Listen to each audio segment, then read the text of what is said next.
Good evening. We're here tonight to speak about an incident that happened just a few hours ago. Making remarks tonight will be Deputy Chief Frank Barreto, as well as Mayor Olivia Chow.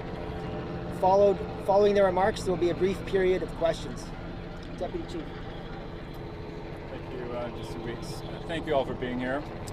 I'm here to provide an update on a very concerning incident that took place about 3 hours ago here at the Salsa and St. Clair Festival.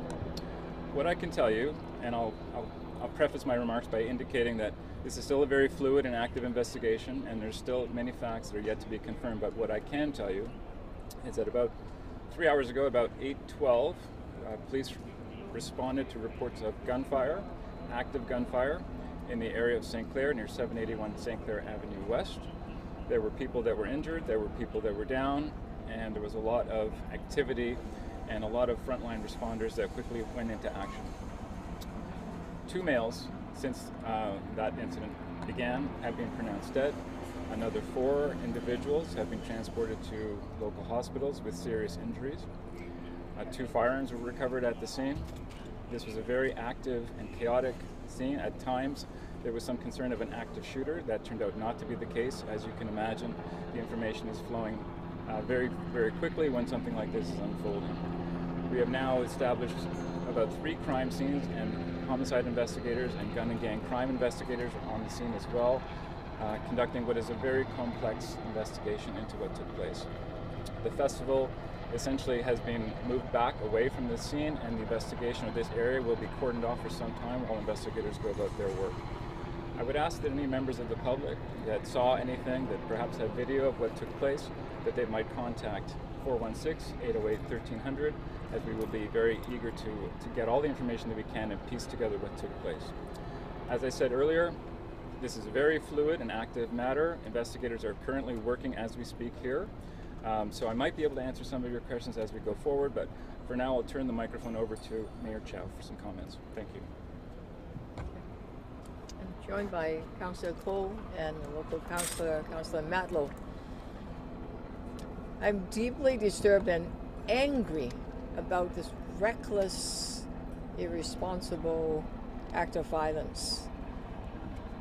And right in the middle of a festival attended by families, children, seniors, and just beyond words how disturbed I am. I want to, for the 2 people that passed away, their loved ones, I want to send condolence. The pain they must be going through, my thoughts and prayers are with their families. And I urge people that have footage or have some information to call the police and let them know their information. And I want to say thank you to the first responder, the Toronto Police, the fire department, the emergency services. They responded immediately, quickly, and we saw them in action, and we are deeply grateful for their service. There may be other questions, and the details I'll leave it for the police to answer, but certainly on such a crowded festival, to that kind of reckless violence is just leave me very disturbed and just totally angry. Thank you, Mayor. Thank you. Deputy, do you know how this started? Did it start as an altercation of some kind, or was it what precipitated this? So it's very difficult to say with certainty what precipitated this. I can tell you that there was an exchange of gunfire between individuals, and that 2 firearms were recovered. But as I said, investigators are piecing it all together. This was a very chaotic scene. I think we had something in the neighborhood of 13,000 people participating in this festival, so it's crowded. I mean, just the brazen, despicable quality of this exchange here, the amount of danger to the members of the public, as the mayor commented, is just so unacceptable.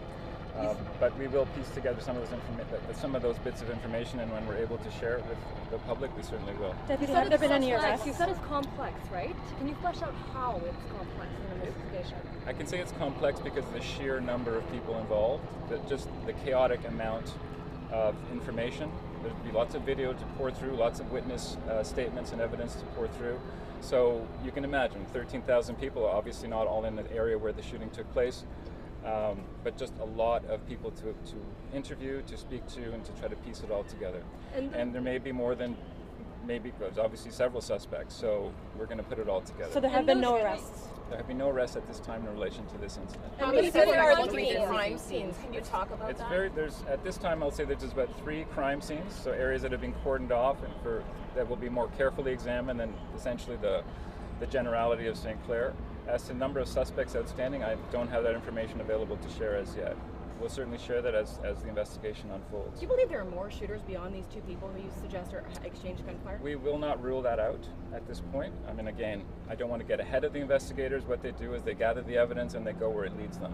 So I'm not going to put anything out into the public that would potentially misinform the public as to what took place. Deputy, you said that there were at times reports that it was an active shooter, but that was not true. What does that mean? That's correct. So an active shooter sometimes can be very concerning because it would essentially potentially put into the minds of responders and the public that someone is actively going around shooting, perhaps indiscriminately.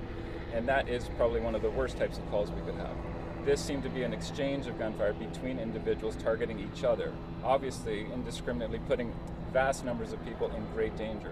But an active shooter is something that we put out because we weren't sure in the initial few moments of what it was. It turned out not to be an active shooter in the classic sense of the word. Can you give us how many shots were fired? The 3 scenes? I do not know exactly how many shots were fired. Can you give us an idea of the proximity of the 3 scenes that you guys are looking at right now? I'm afraid it's to the east of us. It's along St. Clair. I believe there's 3 scenes, so we might have had some movement and shooting that was happening in concert with itself. So, I appreciate, Chief. Deputy, we're only 3 hours since this happened. Right. Are there other suspects believed to be outstanding, or is it there 2 individuals that exchanged gunfire who are now deceased? I would love to be able to tell you with some certainty, but I'm afraid I cannot. It's still far too early in the investigation to tell you who was involved, what their roles were, and who might be outstanding. That information will come when it becomes available. To flesh out the numbers so our viewers can understand clearly, 2 deceased, 4 others were shot, and another person taken to hospital. Is that correct? That's correct. That's my understanding. And Deputy, just to clarify, are any of the deceased part of the 2 groups that were exchanging gunfire? I'm not able to comment on that at this time. One more question.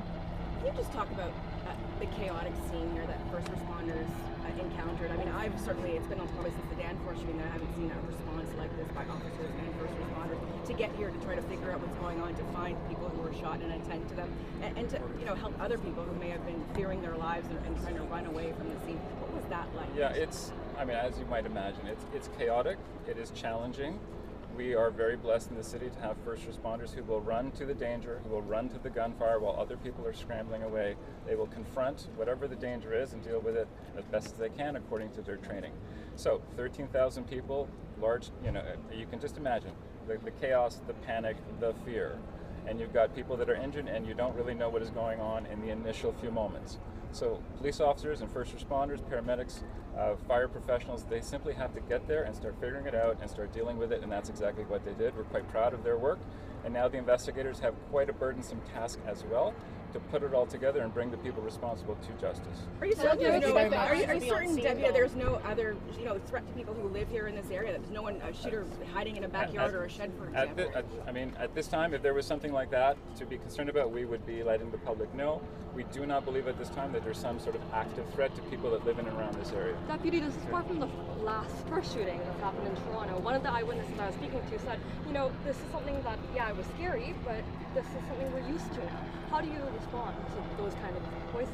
Toronto is one of the safest cities in the world. I'm sure the mayor would agree with me, and our councillors of the city would agree. But we are 3 million people, and unfortunately we are not completely immune to some of the things that happen globally, quite frankly. But Toronto is an extremely safe city, and we're very blessed with the first responders that we have, the police, the fire, and the paramedics that handle this, and that plan this, and that deal with the aftermath of this. So while it's tragic and it's very concerning, we have very talented and trained people dealing with it right now. Can we just have, as the local councillor myself, the deputy mayor, I live here, Councillor Madlow. Do you have agents? It's Deputy Mayor Mike Cole and Councillor Madlow. We just want to say how disgusting this is, this gangster violence in a peaceful family festival. We had this for 15 years. no problems, and to shoot up a festival indiscriminately. These thugs must be caught, no bail, put them away for 20 years. This threatens all of our public events. This has got to stop. Our homicide squad is investigating this. They can be reached at 416-808-1